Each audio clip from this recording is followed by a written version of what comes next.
Very good evening to you. It's Friday night, just gone 7 o'clock, and you are tuned and listening to the Football Pitch here live on YouTube. Go ahead, like, subscribe, share it with your pals, tell everybody. It does help us out a lot. You can get us on all good podcast platforms. Tonight, we need to do an autopsy, and it is an autopsy on the slow death of Scottish football in Europe. Appalling results this week for all our clubs. We will take a look at that, and we're in the company of Colin Nelson from Cowdenbeath. I'll let Colin tell you who he is. First of all, Colin, good evening to you. How are we? Good evening, Cammy. Thanks for having me, mate. I'm good. Thanks for joining us. Wee bit tired because I'm just back from an Asian trip with my own personal work, so don't worry, I'll not fall asleep. But I'm looking forward to it. Looking forward to it. I'm Director of Football Operations at the football club. I know there's been various titles. We had a chat about that. But yeah, Director of Football Operations, that's my role at the club. Smashing. Well, we'll obviously come on to Cowdenbeath. We'll talk Lowland League. But it is a miss of me, or remiss of me, not to say. Good evening, Dennis. How are we? Good evening, Cammy. I'm fine, thank you. Good. Good evening, Colin, as well. Yeah. Thanks, Dennis. You got over that week of Scottish football. What a freaking disaster it's been. We've only got an hour. So, you know how I like my rant. And I'll tell you what, both of them in the Lions' Den in relation to standing back and having a rant. But I'll try and be mild about it now until the Old Firm game passes on Sunday. Yeah. And then I can really let rip, because there is flaws in Scottish football, and it starts right with the big two. Embarrassing, to say the least. Scottish football don't get much credit. My colleagues in England, when we're talking today, were just saying, now we realise what you're talking about when you were telling us the standard of the Old Firm was very poor, which it is, and it proved it against teams that shouldn't have even been in the same, the same tournament. They are entitled to be in the tournament, and nobody has a divine right to win. But when I look at the performances, absolutely shambolic. And second division clubs could have competed against the two teams that the Old Firm were playing against. It was that bad. You might say, oh no, that's nonsense. But if you look at second division clubs, if they were put in that arena, they would bust a gut the same as these other teams with the ambition of winning maybe £40 million. Yeah. You know, you look at that and you say, why have, that's £80 million between two clubs. What does that bring to Scottish football? It's unthinkable. Yeah. And it's bad management from the top, not just the manager when I say bad management, right from the top through to players on the pitch. And I'm not going to go too far with this, but what I will say is, if you look at Celtic, I'll pick them out first, you're finding that there's an angle here between the manager and the board and the supporters in relation to him not getting the money and the board not giving him money and the supporters wanting rid of the board. And when you look at that triangle there's an element where you say to in avenues like this, Brendan Rodgers has had money. He has had money. But the problem is, somewhere in that triangle, there's a guy that's actually allocating players to the manager, and he's taking them on board. Now, if you look at the Celtic game, there's two players on the bench. There's two players on the bench that are worth £20 million. Ingles and Adamida. £20 million. What contribution did they have in the first round, or the first tie at home and abroad? They come on in the 70th minute. Now, they're Brendan Rodgers guys. So you say to yourself, there's where the buck should stop. Now, who actually gave them the players, or did he think they were fit for purpose? Because that 20 million has contributed to nothing in the ties, which has lost them 40 million, and you've spent 20 million. So the board has given him money. It's the person who is actually sitting down with Brendan Rodgers and saying, I've got two good players, I've got a centre forward that'll do. Kyogo went. Brendan Rodgers thought that Adamida was going to do a job. Never in a million years was he going to do a job. Never. Now, I'm sure that half the supporters and Terracins would agree to that. Yet, he tried to persevere with him. Kyogo, because of his age, in a lot of ways, he wanted the money. Money is only as good as your next result in relation to, people keep saying, well, you get, I think it was maybe 10 million for him. Well, I don't accept that, because the bottom line is Celtic had every chance of progressing to that £40 million rather than take 10 and end up with nothing by keeping Kyogo. And that's where I shortfalls with this, without going too far into it. There's more which I'll talk about next week, because we don't have enough time, especially when Colin's here and we want to talk lower league football. But when you look at that board of directors need to look very closely at how the club is being run. And what the supporters need to look at is, are they getting value for money? I've said for the last 2 years that Celtic were poor. And the only reason they've got away with it and not being exposed is because Rangers are even worse. I mean, you look at Leicester City to Ibrox, and dearie me, you look at his lineup. I think he had 8 players in that team that were new players, and I don't think they played in Europe. So you see yourself, does Russell Martin actually know, one, about the Scottish game, and secondly, what does he know about Europe? And then you look at the actual qualities of the players that are on. Your wee boy number 11, Ashgard, he pulls down a player that his eyes not really looking at where he should be running to. He just sees the player and he mauls him to the ground. Now, I would expect to see that maybe at amateur level. And yet, this guy's a senior professional footballer playing in Europe. Now, that buried them right away. There was no way they were probably going to get through that tie anyway. But the bottom line is, shambles is not the word. And I don't think, with the exception of Butland, who the supporters were wanting him out the door last year, was the only man that passed with flying colours. I thought he had a great game. And it could easily have been 12-1 in aggregate. Rangers over the piece conceded 9 goals, Colin. And Dennis has been man of the match to the Rangers goalkeeper. It just shows you how poor Rangers were. We will talk Cowdenbeath, mate, but we will get this out the road. No, listen, it's fine. I'm actually... We will come on to Cowden, obviously. Well, people that know me know, I mean, let's leave the remainder of this to after Sunday's game, because this is going to be a turning point for both clubs and who comes out at the end of this. Sod's Law, it'll be a nothing each draw, which wouldn't surprise me. And to be honest, I think I am experienced looking ahead to Sunday's game is probably the 2 poorest squads I have seen in my long life going into an Old Firm match. Absolutely horrendous they are. And it'll probably serve up a decent enough game, because if you put 2 decent amateur teams together, when I say put 2 teams together, they're not top flight, but you sometimes find they're well enough matched when basically they're both red rotten, because that's the bottom line with it. They're not up to scratch. And again, I'm just finish off in the back. I think it was Andy on last week or the week before, and I've said this all along. We wonder why we don't get investment into Scottish football. There's the reason why.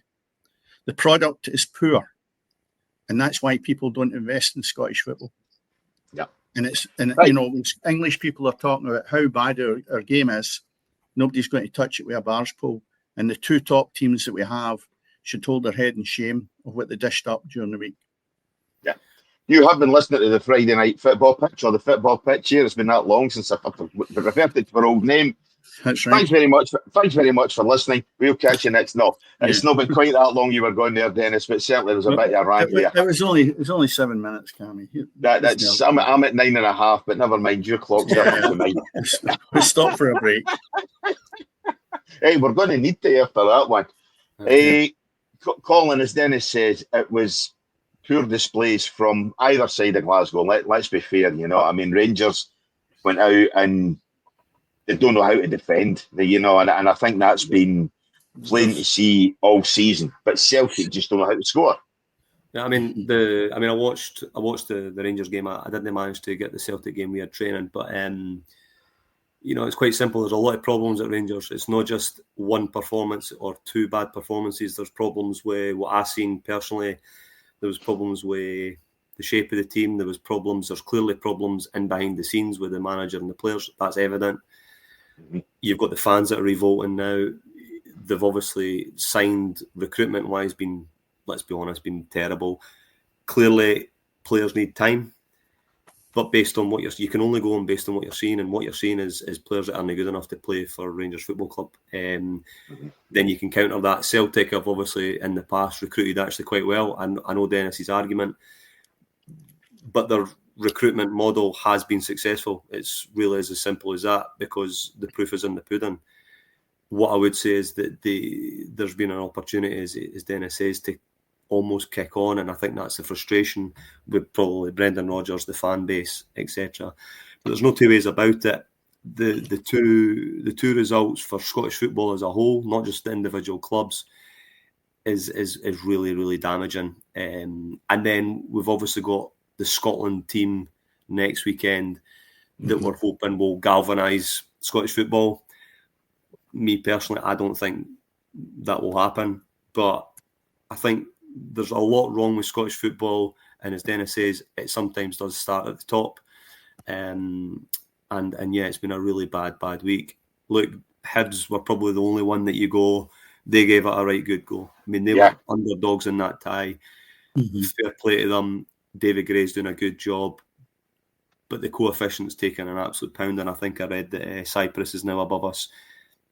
And look, a lot of good work has been done the last few years with both Celtic and Rangers, specifically Rangers, because look, they have managed to do better in Europe in terms of the coefficient points system. And a lot of that's getting undone. Who's to blame? There's many people. And as Dennis says, you can look at the SFA, you can look at, Rangers management, the owners, Chelsea, Celtic owners, etc., etc. But to not beat a team from Kazakhstan that are placed 311 in the FIFA rankings, and not beat them, the UEFA rankings, and not beat them over two games, not just one, because one-off games can happen. We've seen it. Red Imps beat Celtic, Progress beat Rangers. One-off games it can happen. But it's been really, really damaging, and look forward to Sunday to see how both teams react. I always think it's a good game of football, regardless of how poor the teams might be. But there's a real doom and gloom about the game. Both is unusual. But, a couple of weeks' time, we'll not be talking about, hopefully, the Bruges game and all that. We'll be talking about how the league campaign's going for both teams and stuff. So, look, it's damaging, but as you know, football is, a few results away from forgetting certain things. Yeah. Well, we sat here last year, just maybe about a month on from now last year, and Rangers and Celtic had been doing reasonably well in the European competitions. A lot of that's obviously down to the fact that the format changed, but Celtic got some results. Okay, a couple of stinkers. I think Borussia Dortmund 7-1 was not a great result, certainly in nobody's book. But we sat here so optimistic, I think, because of what Rangers and Celtic done in Europe last season, but this year we've had Aberdeen have been poor, that there's no getting away for that. Dundee United, they went out of Europe undefeated, but they went out of Europe. As you say, Colin, Hibs to me are the only side this season who put up really any kind of fight at all, and ultimately, again, they're out of Europe as well, or there's only so many consolation trophies you can get, so they're out of one tournament in Europe, they're out of two now. The Scottish football is that bit in the doldrums after so much positivity last season, I thought, in Europe. Yeah, and that's what I'm saying. We're kind of now looking towards the Scotland national team, trying to galvanise, for me, Scottish football a little bit. So Steve Clarke's got a big job on his hands. I personally think it's going to be really tough for Scotland to make the next World Cup, but hopefully I'm wrong. Yeah, I certainly hope so. But as I say, as Dennis says, we'll discuss next week, looking back at the Old Firm game. We will be recording the next 3 or 4 episodes of the Football Pitch. So next week's episode we'll record that on the Thursday. So we'll actually record that around the time of the Scotland game next week, but that'll go out on the Friday. So anybody listening, don't be too alarmed, as I say, that next week we're talking about games that quite haven't happened yet and whatever else. But as I say, the next few episodes of the podcast will be recorded. We'll get away from European football, as you say. We've got the Scotland game to look forward to.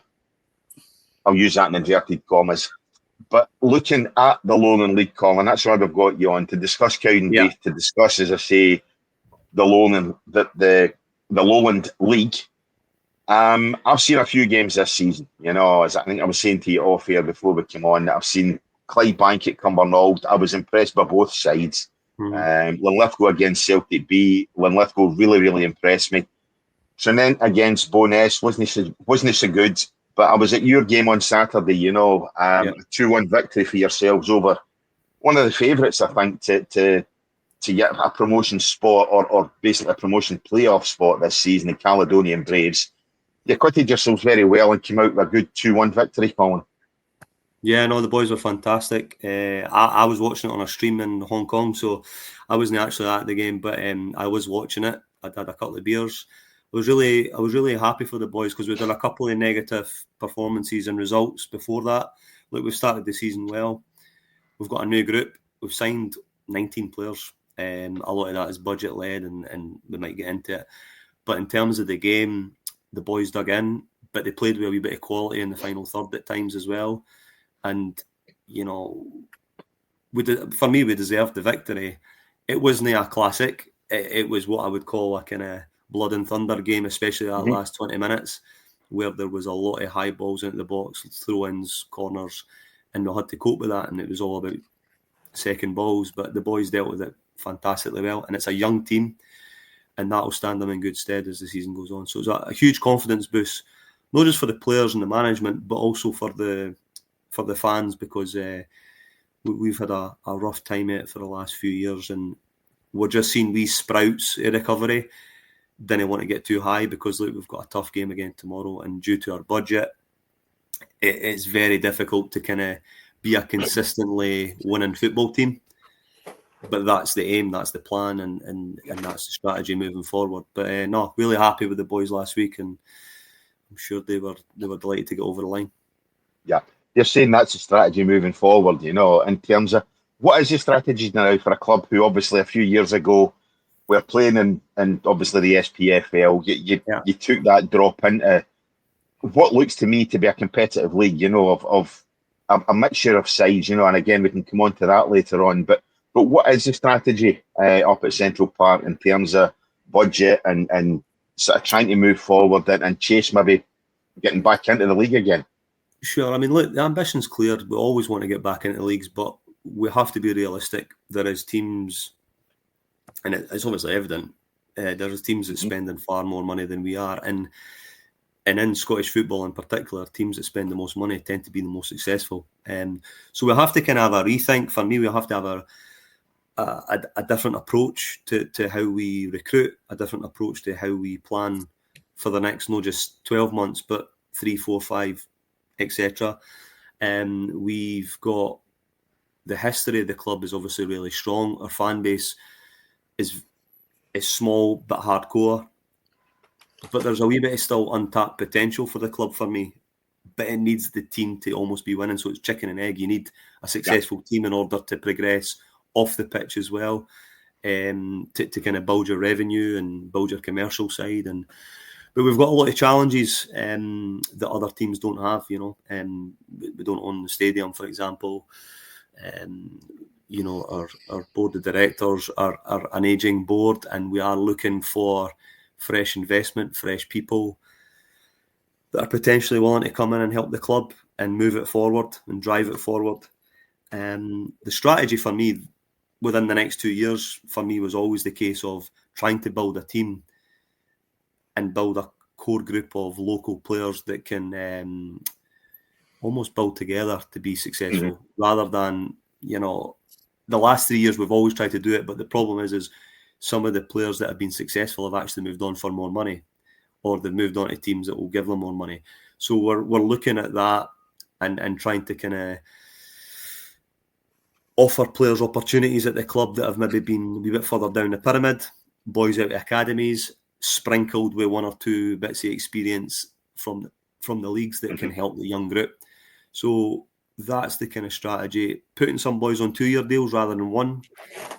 And it's all about the opportunity here. I think Cowdenbeath, I don't think I'm speaking out of turn, is one of the bigger clubs in the league in terms of the history and the prestige that we've had in the past. We get a wee bit more eyes on us than maybe certain other teams. And I think that's one of the selling points to the young boys when we say, look, come to us and we'll get more scouts at the games. And if you do well, you'll probably get, more opportunities in the game. Like I've spoken to full-time teams about a couple of boys that we've got, about maybe getting them in just to have a look at them, to train. Because I want our players to develop and get moves back to the leagues. That it could still be back in the leagues part-time, but for me, that's still a progression for the player and for the club to kind of to do. So we've had to kind of reset, because we've had to, we're not a league club, so the fan base and the board and myself and even players, we have to remember we're now a Lowland League team. We're not a league team. And that mindset has to change, and the way we recruit has to change.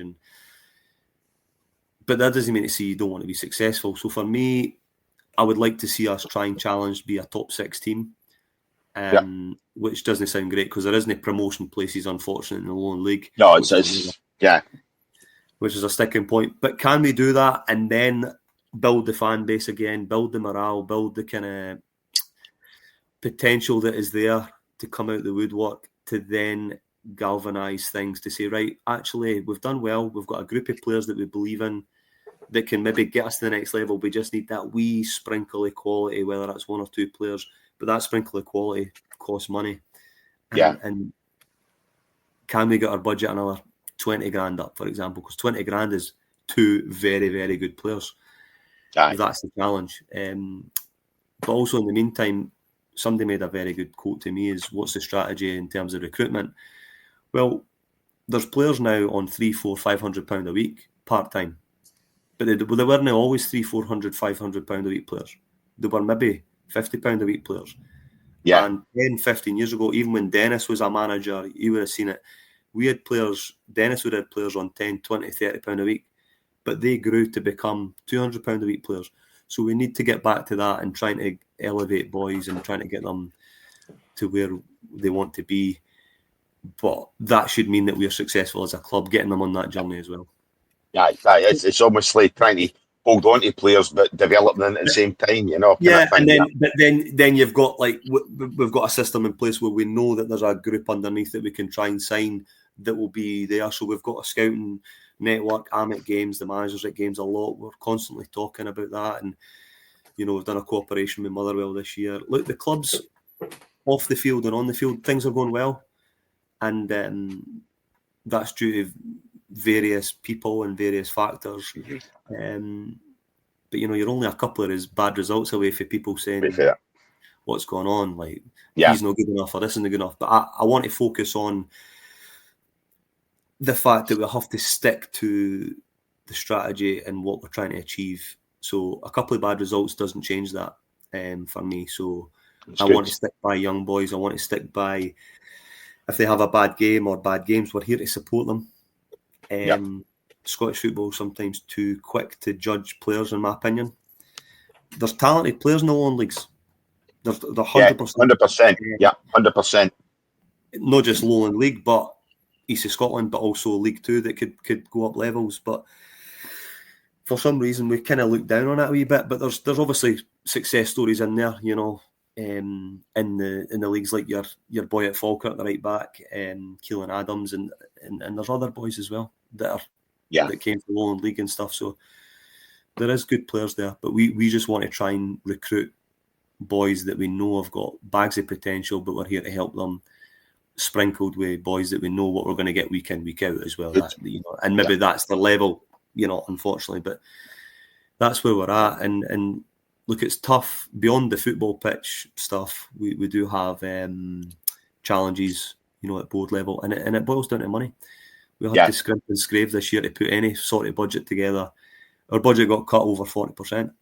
That's heavy. I'm quite open about that because I want people to realise how tough this has been to actually put a team on the pitch that, in my opinion, could potentially better last year's performance.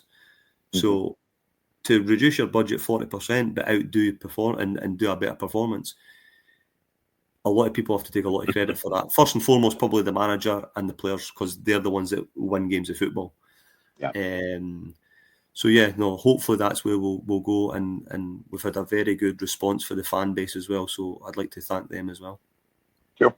Dennis, the one thing that sounds good there is listening to the philosophy. It's great hearing about a football club that has a philosophy, you know, and it seems, listening to Colin there, as though that philosophy is at Cowdenbeath. You know, they realise what they are, where they're at.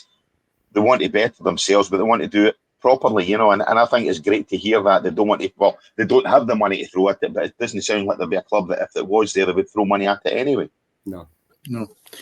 The thing I find interesting is that you've got a professional structure there, and where you are, it's not so much dismissed. There's so much football above you in teams and leagues. Mm-hmm. It's a matter of Cammy's dipped his toe in it and watched a few games. I could never get to the point of that. I mean, I managed junior for a number of years, and I can't remember when I last seen a junior game. Mm. The reason being, you've got so much coverage on the television of the big clubs, world clubs. Then you've got your own Scottish top clubs, even though I've criticised the two top ones this week. But the thing is that I'm looking at that league, and there's 18 teams in it, and I'm thinking, would it not be better if we actually head it back to the third division in Scotland? Because what we said last week was, and the boy Andy was a Tottenham supporter, and I said, when you look at our lower divisions, they're self-sufficient, because he was talking about clubs joining, two clubs maybe going together. He was explaining Inverness tried it and done it, one of the best in the world. Dundee's tried it, or Hibs and Hearts tried to do it. I says things like that are talked about, but it doesn't make any difference, because the clubs in the lower levels are self-sufficient. And when you look at the Alloas and Airdries and teams like that, they don't get massive handouts for the SFA or the Scottish League. So when you filter down to your level, that must be like the days back to when I was at East Stirling, because it's even less now, because you're another division that is almost, what we say, hard to get a profile in it. I know there's some games where it gets covered.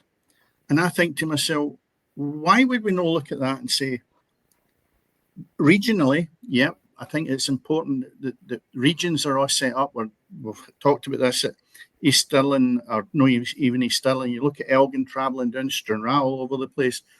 I think maybe another division would help that, and it would also give some of the teams I know, because I was at Albion Rovers for 7 years, yourselves at Cowdenbeath, having played against you many times, Berwick as well. Then you've got Gretna, of course. They were in the league when I was managing in that division.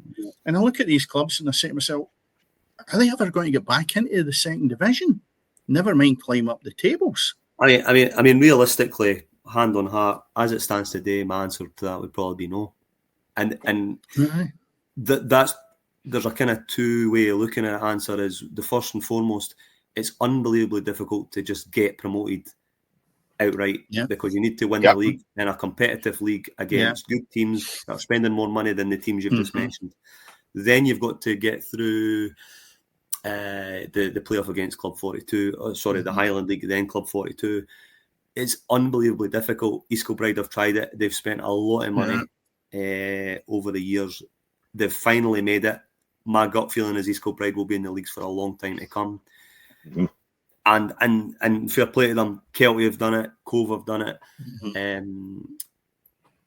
But to get out of this league now is unbelievably challenging. And for me, it's going to actually get even harder unless there's a reconstruction within the league. So that's a whole can of worms. But that's the point I was trying to make. That I would imagine part of that, when you maybe get 2 or 3 results strung together and you think, wait a minute, this is soul destroying. And I'm not trying to look at it in a negative way, but there must be times when you look at it and go, wow, we're sitting in 10th spot now, and Linlithgow Rose, a good junior team for years of old, and now in my eyes they were always a junior team, and you look at it and go, how are we going to leapfrog them? And we've done maybe 4 or 5 games where we're doing really well. That must be a bit soul destroying when you know that there's almost no chance, as you're rightly saying, of getting out of the division. Surely the SFA have got to look at this and say, wait a minute, that's not right. We can't have just one team.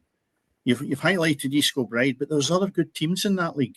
No, there is. And I don't think they're getting a fair crack of the whip when you look at some of the teams in the division below, in the second division. I think maybe they should go and taste that. I think also that if you had more teams come down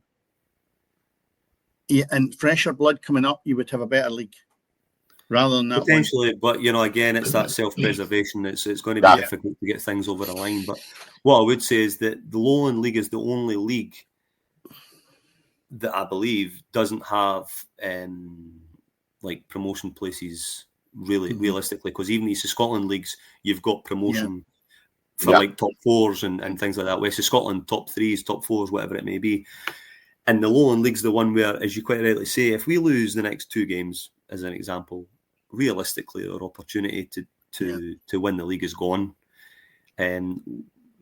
So what are we trying to achieve? As I said, our achievement is an internal achievement to build something, to then hopefully be a promotion-chasing team within the next 2 to 3 years. Maybe reconstruction's happening, blah, blah, blah. We know reconstruction's going to happen with a split east and west next year. Yeah. Which I'm sure you wanted to maybe ask about, Cammy. Yeah, and that's going to make promotion even more difficult. And it basically adds another game, yeah. It's got some strong points about it from the regionalisation point of view. But I kind of said to myself, as a fan of the club, first and foremost, how do I feel about this? I think you just got to accept that we're a Lowland League team. So what is success? Success is doing well in cups, seeing young boys progress, enjoying games again, and just trying to kind of enjoy your football. Because realistically, we're not going to be in the leagues unless there's reconstruction, or there's an influx of money, or we get lucky, or we try and build something organically that can happen. Bonnyrigg Rose is probably a good example of how Cowdenbeath could potentially make it work. Bonnyrigg Rose were a good junior team, done well in the East of Scotland leagues. They built a team, and look, their budget wasn't huge. Robbie Horn done an unbelievable job there, and they probably. But at that time, the Lowland League was weaker. There's absolutely no doubt about it. The Lowland League now is way tougher. And that's the point I'm trying to make. That it's a good league in relation to the quality of teams that are in it. Yeah. But it's not fair in relation to the opportunities to get into back to where you originated from, which is the second division.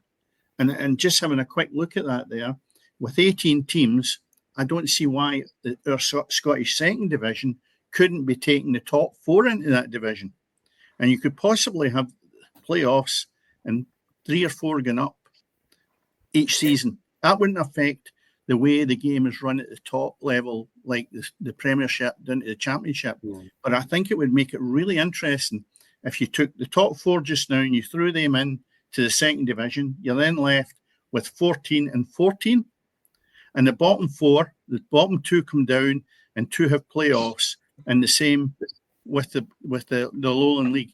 I think that would make the Lowland League more attractive, and I think people would probably put more money in it because they could see themselves getting into the second division.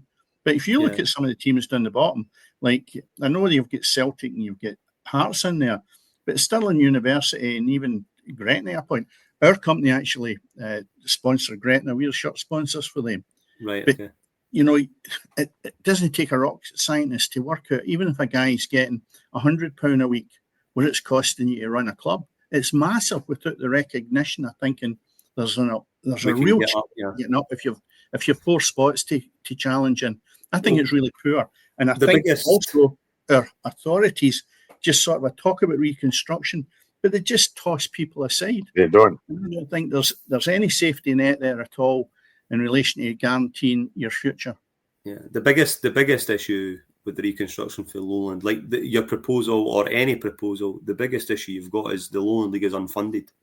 Yeah. There is not a sponsor where, so we don't. If we finish 10th, 15th, 2nd, we don't get any money. Zero. That's the point I was making earlier. Yeah. So if the teams that are, like you're saying, 4 up and down or 2 up and down, doesn't matter what you do, those teams coming down, aren't they going to be very happy to try and allow that to happen, because there's probably 7 or 8 teams, because they're going to lose 6 figures right away.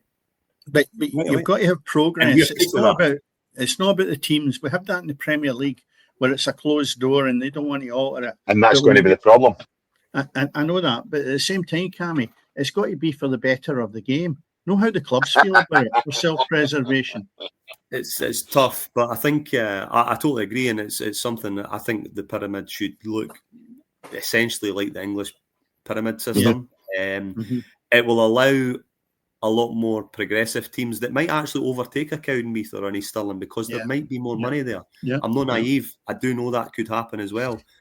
However, I think for the sake of Scottish football and our club, to at least give you an opportunity, having playoffs, or like a top 3 or top 4 or even top 2 being able to get in, it gives you something to strive for. It gives you something. Whereas at the minute, if you're a Lowland League team with the resources that me, Berwick, East Stirling, Gretna, whomever resources have, you're realistically saying this is just about trying to build something, because realistically it's difficult to win a league and then get through the situations after winning the league. At the minute, Clydebank and Linlithgow are doing very well in the league. They're good teams, very, very good teams.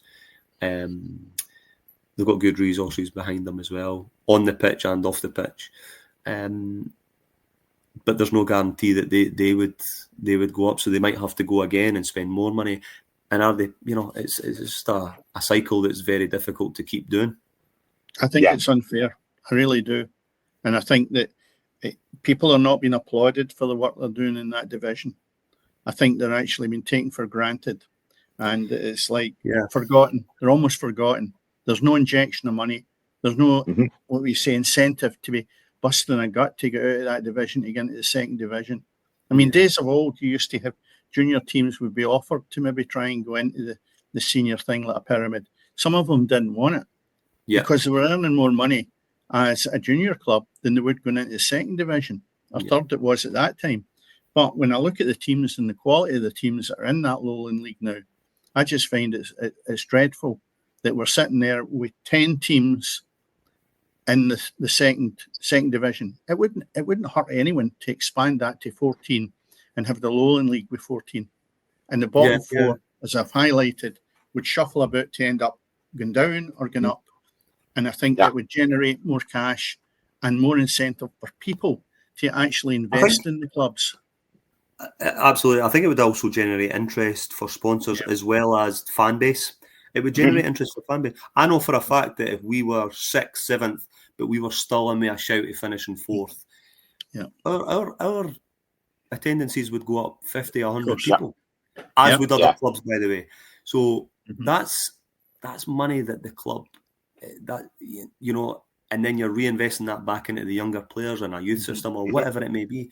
There's a kind of cycle there. But look, I hope something changes, but it's definitely not something that I'll be involved in. But I hope for the betterment of Scottish football, something happens soon. But we just have to kind of look after ourselves a little bit, and that's what I'm trying to do at the club and the board of directors and stuff. So Donald Finley's our owner, our chairman. Yeah. Do you play the sash before the games? No, he doesn't. No, no, he doesn't. No, we're he's a very good chairman for the football club. He's very proud man. For example, last week when we won, I know that he went in the dressing room and shook every player's hand. Good. Just old school, wants to win football games, loves the club. But not just the chairman, there's other people behind the scenes, trust me, that are giving their absolute life to this football club.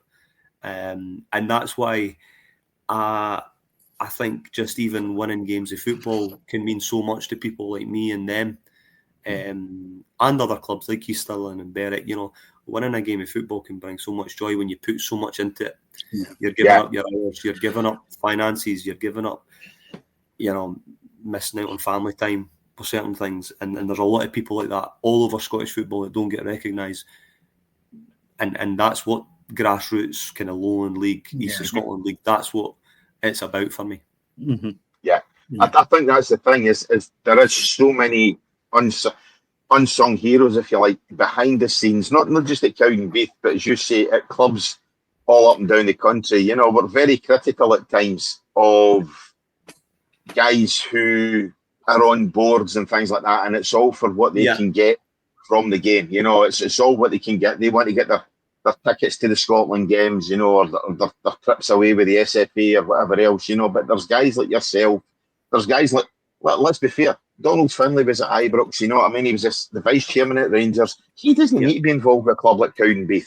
He's not doing it for money. You know, there must be some kind of reason for him to be involved there, because he's in the Lowland League, he's not getting recognition. That's it, you know. Yeah, no, his background was his father was a Cowdenbeath boy and stuff as well. So, look, there's, but as I said, there's an opportunity for the club to move forward, I feel, and it's going to have to move forward with, because in 10 years' time, chairman and the board aren't going to be there. 5 years' time, I don't know. That's up to them. But what I would suggest is that we need people to come forward and bring some business nous to the football club. You know, commercial department, finance department, hospitality, whatever it may be. And those people are what can drive the club forward and hopefully bring in more revenue to be better on the pitch.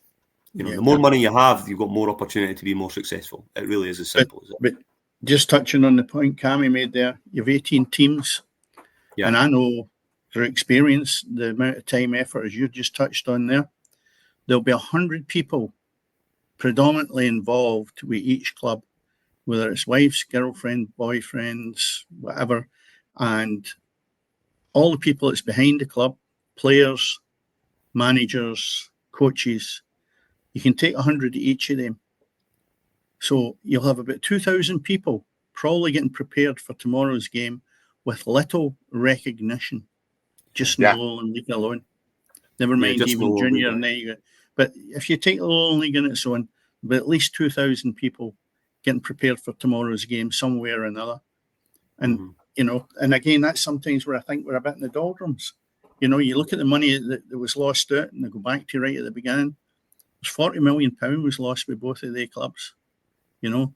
Now, if they got into the Champions League, which they should have done, I think somewhere along the lines of like 10 million should be getting drafted into the lower divisions to help people out, because people are committed. And the only way Scottish football will go is if the big guns actually help out. Now, they haven't achieved that, but I think for £10 million, if you're doing business properly, it's not a big chunk out of your 40 million that you would receive for getting into the Champions League. And again, that's something I think when you look at our national game, how are we going to move forward? That's one of the reasons we can move forward. £10 million filtering down through the system would bring in an awful lot of young players that we would not have to be going to the other side of the world to bring them in because they've got a foreign name, and then, you know, they can't kick their backside. So there's things, just simple things like that, thinking off the top of my head, that would make a difference. But everybody needs to be together, and we're not. You look at the Lowland League, I'm going about it again, it's almost discarded with quality teams in there that have a history of over 100 years, and they're almost forgotten. And it's wrong. And it's wrong. Yeah. Was that all right again, Cammy? Almost there. That one only lasted about a minute and a half, so that was no bad. I didn't time that one. I mean, Dennis there is talking, see what he's talking, it actually does make a wee bit of sense, you know, and not just obviously in old-fashioned Russia, you know what I mean, where obviously you get the communist regime and that's filtering down and everything else, you know. But there's a lot of good players in that Lowland League. You talked obviously in a guy that's at Falkirk, you know, but even just now, you know, I've watched really, really good players in there. I've watched like the boy Stenhouse at Linlithgow, who I thought was outstanding. You know, you've got Nicky Little and Nicky Lowe at Clydebank. You know, you've got the boy Ocean at Clydebank as well. You know, there's a lot of quality players there. And all it needs is that wee bit more investment. Now, whether it's coming for a £10 million a handout or whatever else, you know, for the top, some money does need to trickle down into the lower realms of the pyramid system to allow these players to develop. And then the one argument that Rangers and Celtic have that the reason they're so shite is because they don't have quality players to play against. Well, let's try and invest in some of these other teams to see if we can get the quality through, rather than, as Dennis says, bring in a boy because he's for Africa, he's for Asia, he's for wherever, and maybe he's going to be better than your Scottish players, Colin. No, and I understand that, but I think, for example, we've got 2B teams in the league, and we did have 3 at one time. There's some talented players in both of those teams. Yeah. But as well as I do, talent isn't enough as a football player sometimes. You need a bit of luck, you need a manager to believe in you. You need to have consistency to your game, you need to develop better. It is really tough. But like Celtic B as an example, very few of those players have went on to play for Celtic consistently. So they end up maybe dropping down once they either get released, or they're dropping down to certain levels of the game, whether that be an Arbroath or a Clyde, or it doesn't matter. But it's very, very difficult due to the pressures that some of the teams in the Premier League are under to keep they can't promote 3, 4, 5 boys from their youth teams. There's just too much pressure on the managers, too much money at stake for them. So unless it's a Lennon Miller, which is an example of somebody that's almost like an elite youth player coming through, Scotland needs to get better at finding probably more elite youth footballers, because at the minute I still think that the young boys aren't elite enough to kind of break into their teams, and that's proven. But maybe they do need opportunities. Maybe we need to kind of strip back certain things at clubs that makes it easier for clubs to play boys more, so there's less pressure, like a bigger league. I don't know. As I said, these are things that you can talk about all day. But again, if you're going to put in a senior club, Celtic and Hearts, right? Some of these young kids will just be jersey fillers. And in a lot of ways, there is part of development, but a lot of them are never going to make it. We see this all the time. They turn up and, well, what we're going to do with them? We need them to get game time. Okay, tell you what, we'll put them in the Lowland League. Well, that's short change in the Lowland League. What I would do with that is if you want to put your team in there and you're at the Premier League, you've got to contribute to the Lowland League. So again, it's scratching each other's back. If you want your team to go and play in the Lowland League and you're from the Scottish Premier League, you should be injecting cash into that division to help it along, because you're getting you're reaping the benefit out of that big time, because your young players would not get a game anywhere else, because reserves and everything, whatever else, youth games have gone by the way. So they're getting an opportunity, and I think you should be made to put something back into the game in that. Well, whereas if Celtic go and win that league, where's the rest of the teams left? I think that's wrong as well. But again, it's just a thought of how you can get some cash invested into that division. Cash is king, but what I would say is that this year they have kind of generated this cooperation system this season, which some clubs are utilising. I know Rangers have got 3. I think they've got Wraith Rovers, Alloa, and someone else. So from a personal experience, we've done a cooperation with Motherwell, and I can hand on heart say Motherwell, all the teams that I've dealt with Premier League wise, are one of the best, if not the best, in terms of checking in on their young boys, how they're getting on, asking for films, clipping them, doing the best thing for the player. I can give you some personal stories, but I won't. But I know that they've always got their young players' best interests at heart. I know that for a fact through conversations. So we've took 2 young boys this year, part of the cooperation agreement. The part of the cooperation agreements is that the players can come to us, learn, develop. We don't actually have to pay contributions, which we actually do previously to whatever club it is. So there's less. So that's the clubs basically taking a hit financially, the Premier League clubs. There's less scope. They're not confined to the transfer windows, which means that if things aren't working out for us or the player, or they get injured, we can say, look, actually, this boy that we actually like as well, we'll sub him in for that. Or if the boy's doing really well and he needs to go back to the first team, great, happy days. But Motherwell have been excellent, and I think there's other teams, Kilmarnock, so many other teams that are doing well with their youth systems, to be fair to them. And And Motherwell's obviously the prime example with Lennon Miller. With Lennon Miller, yeah. Kilmarnock's probably a prime example with the boys like Ben Brannan and the boy in the middle of the pitch, David Watson, people like that. So sometimes it can work and it can work well. And, I'm really fortunate that I've got a great relationship with Motherwell. But other clubs like Dundee, for us clubs to kind of try and work together to develop also their players, and it helps us as well. So look, that's probably a positive for me for Scottish football, what's going on. But it's still at the early stages, so let's see. Motherwell's always been good. I mean, you're going back 90s, and I was at Cumbernauld managing, and I had Lee McCullough farmed it. Right. He was farmed out. Greg Denham was farmed out, who you probably before your time, but he went on. And I know Greg because we've got his son. His son's our his captain. Son, right? Okay, yeah, good. His son's our captain. Greg done well, but injury probably stopped him getting to the highest levels. Big lad called Roy Sendo. He played with Motherwell, and a few others. There was probably about half a dozen. And in that era, it was started with Tommy McLean and then went to Alec McLeish. And they were, I mean, there was players I had to actually refuse taking. One of them was, it doesn't matter because it'd be wrong to say who it was and think you didn't even want to make junior. But the thing was, we had covered in certain areas, and they went on and played international football. And as youngsters, Alec McLeish had offered me them. But I didn't want our player who was decent at junior to be maybe thinking, I'm getting left out. And when he gets called up, I'm stuck.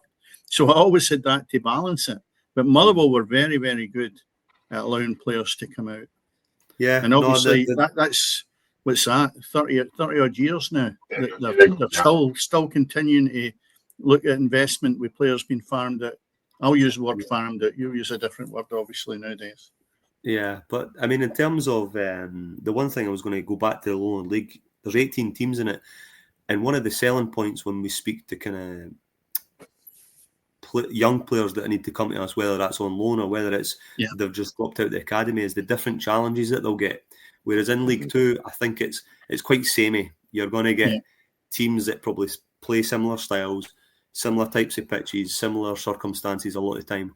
Whereas in the Lowland League, you can have a very different game week to week. You can be playing against Celtic B at Airdrie Stadium, where big pitch, Astro, beautiful. Celtic B are popping it. They're playing in their 6-yard box trying to play out.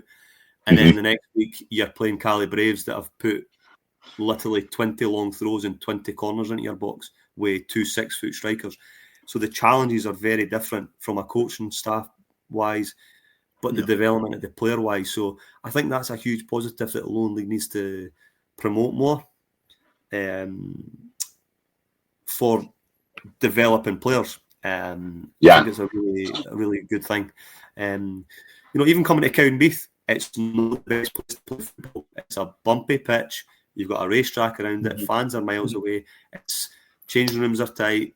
All these wee factors, and when it's windy, it's blowing a hoolie. So it builds character. And it's grass. It's grass, yeah. It's grass, yeah.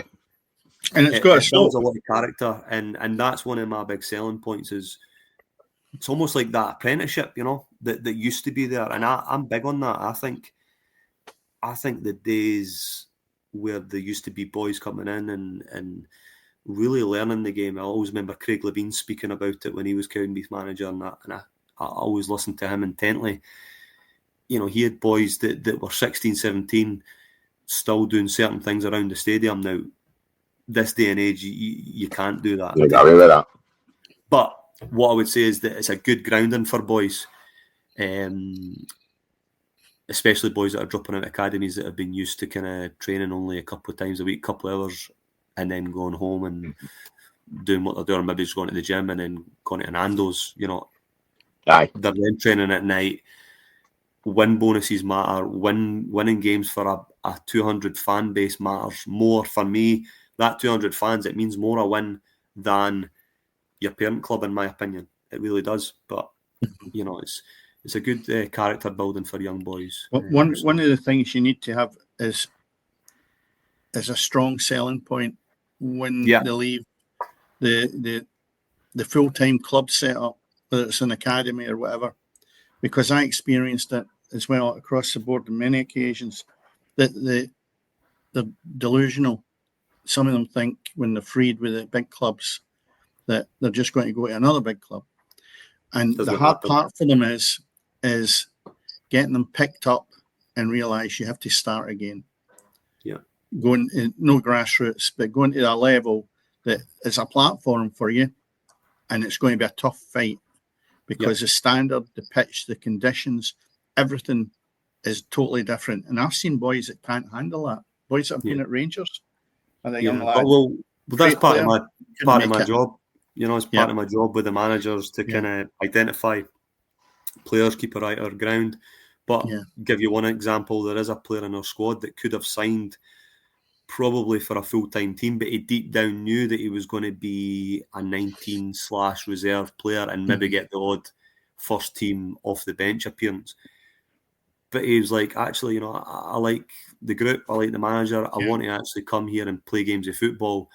And honestly, see, hearing that, it's actually quite rare. It's really that's rare. Right. But it's good because you have a better chance with them than the guys that think, well, I've been binned with just say the old firm. And I thought I'd arrived.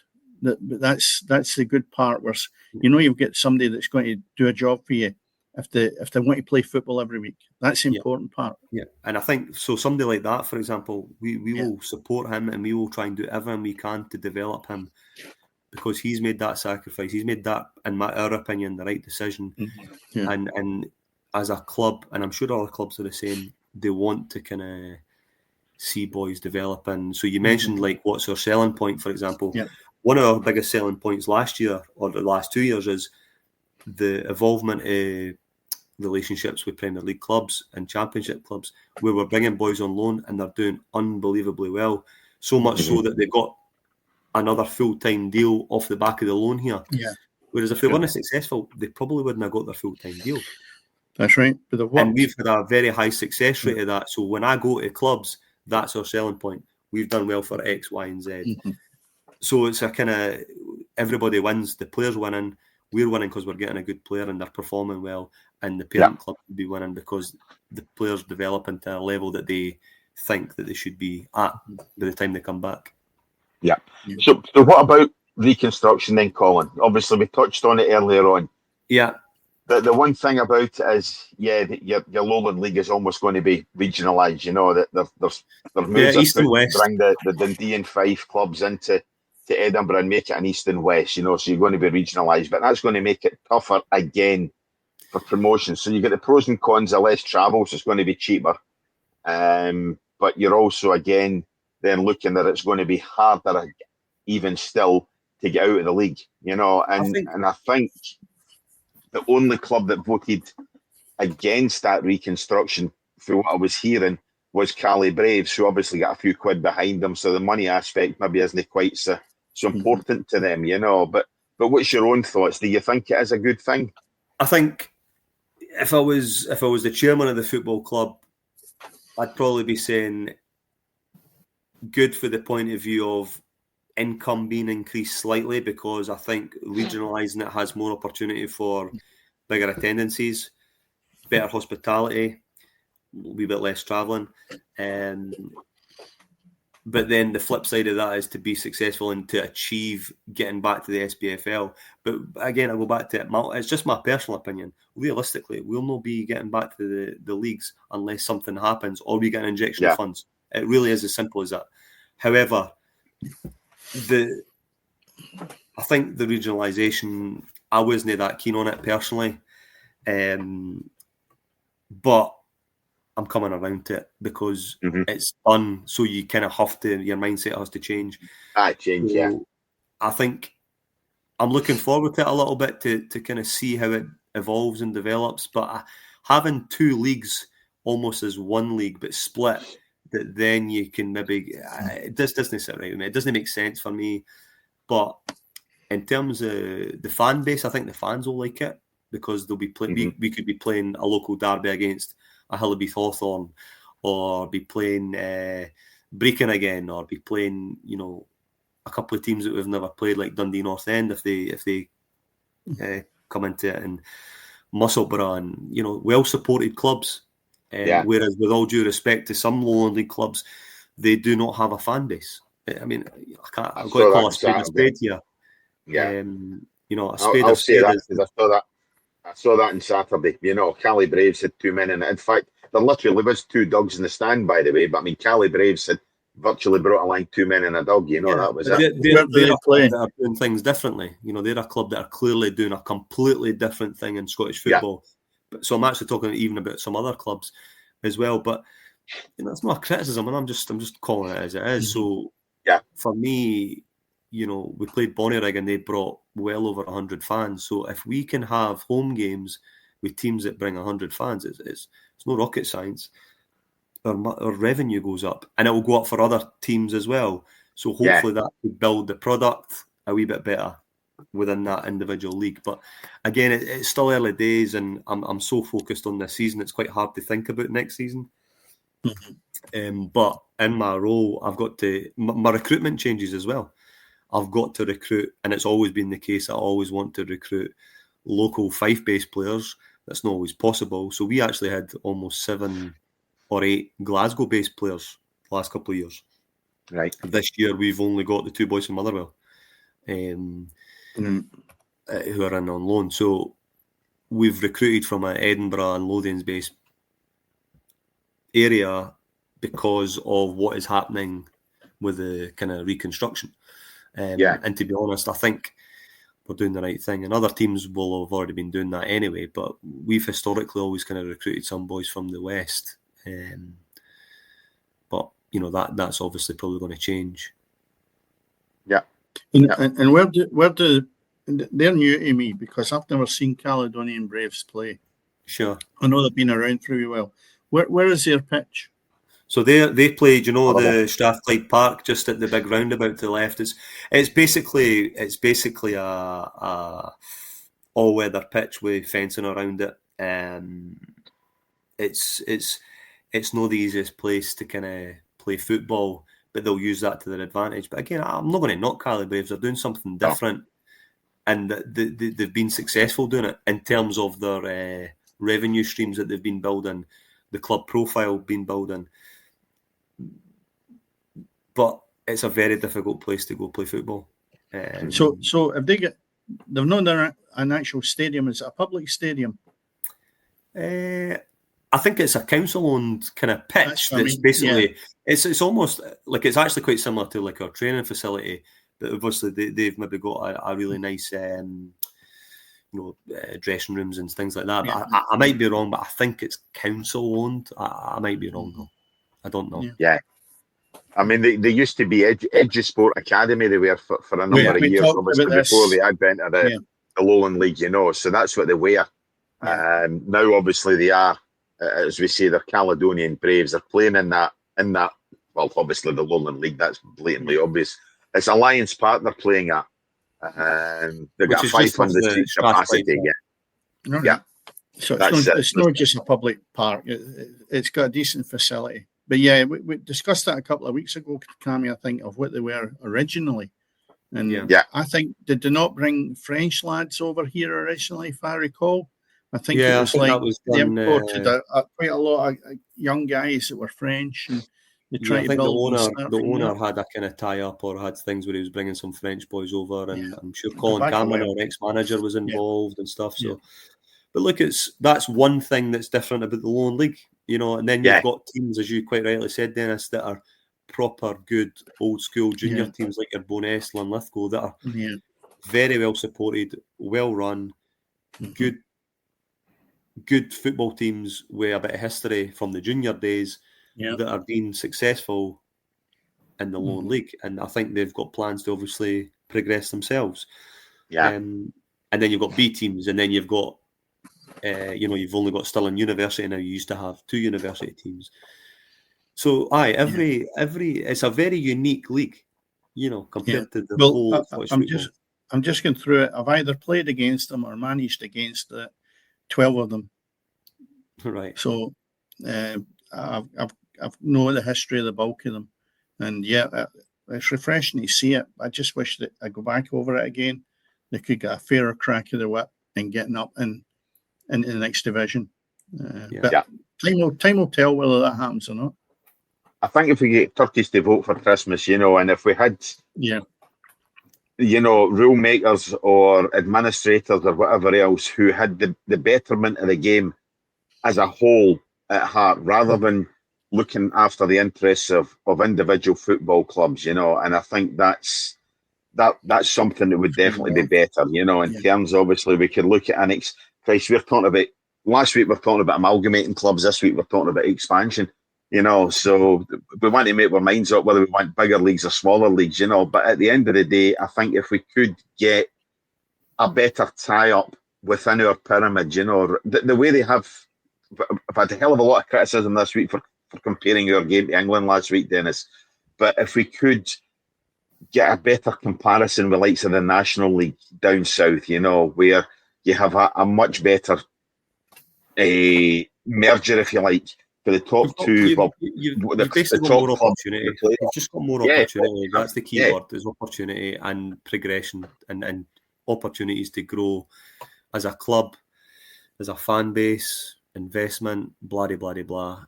So, look, it's a challenging one, but as you say, it's turkeys voting for Christmas sometimes, isn't it? So yeah, and that's what you're not going to get, unfortunately. But still, it is what it is, I'm afraid, and that's what it is.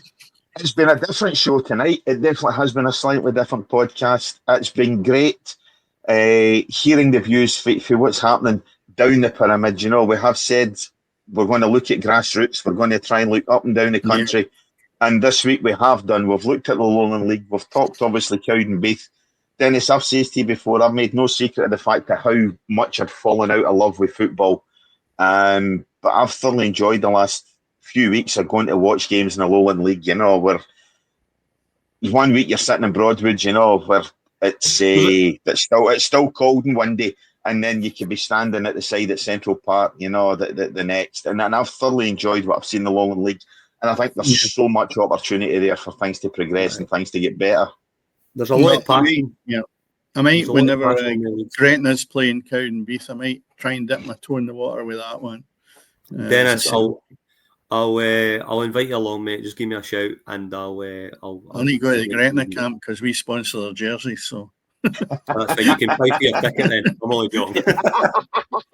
But either way, I appreciate it. I do appreciate it. Thanks for having me on. Yeah. Listen, Colin, it's been a pleasure. I'm really, really glad. And thanks. I've still not got the guy's name, but thanks so much to the guy that runs your social media stuff, for obviously putting in touch. Particularly, obviously, your TikTok. You're so active on TikTok. You've certainly grasped, for a club that you say got an ownership who are aging, certainly you guys have grasped like to the social media with TikTok and everything else, so.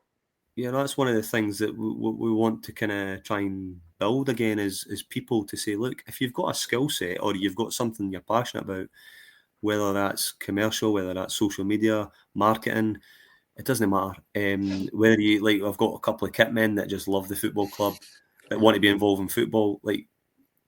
We're an open door because we need volunteers, but we've got proper good volunteers that are exceptional and go above and beyond for the football club. And that's where, again, I go back to it. When you win a game, it feels bigger than just winning a game. Everything's heightened.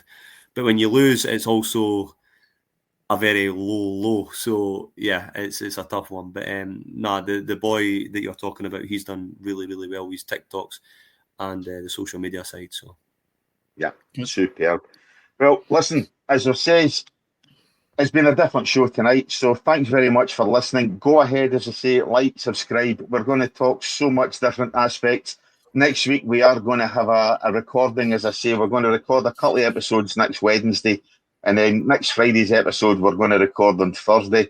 I'm away, as I say, for the next month or so, well, for the next few weeks anyway, So this time next week, I'll probably be sinking my first beer in Washington, hopefully. But nice. Go ahead, like, subscribe, share the podcast, tell your pals. We're on TikTok, we're everywhere, and that's coming from an old bugger like me. So join in what's happening here, because everything is always happening on the pitch. Good night. Good night.